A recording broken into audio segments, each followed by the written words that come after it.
ඔබත් කිසිම වැඩක් නැතුව නිදහසේ ඉන්නකොට පවා හිතට හරි නැති බවක් දැනෙන, නොසන්සුන් බවක් දැනෙන කෙනෙක්ද?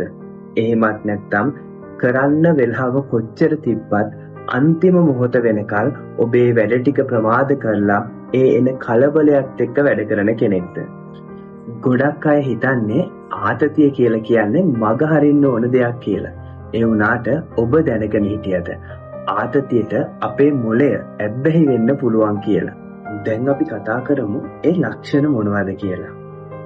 සමහර වෙලාවට නිදහසේ ඉන්නකොට මම කාලේ නාස්ති කරනවා වගේ වරදකාරී හැඟීමක් එනවනම් අන්තිම මොහොත වෙනකල් වැඩ කල් දාලා අන්තිම මොහොතේ දැනෙන පීඩනය, කලබලය නැතුව ඒ වැඩේ කරගන්න බැරි නම් ජීවිතය ලස්සනට ගලාගෙන යද්දී ඉදිරියේදී නැත්නම් අනාගතයේදී මොකක් හරි කලබලයක්, මොකක් හරි කරදරයක් වෙයි කියලා අනවශ්‍ය බියක් හිතට දැනෙනවා නම් ඇයි මෙහෙම වෙන්නේ?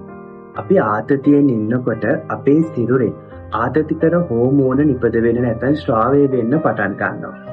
කාලයක් තිස්සේ මේකට අපේ නිරාවරණය වුණාට පස්සේ අපේ මොළය ඒ හෝමෝන වලින් ලැබෙන උත්තේජනයට ඇබ්බැහි වෙන්න පටන් ගන්නවා. හැබැයි මතක තියාගන්න, නිරන්තර ආතතිය අපේ මානසික සහ ශාරීරික සෞඛ්‍යයට ඉතාමත්ම භයානකයි. මේකෙන් මිදෙන්න ඔබට ඉස්සෙල්ලාම මෙහෙම ස්වභාවයක් තියෙනවා කියලා වටහා ගන්න සිද්ධ වෙනවා.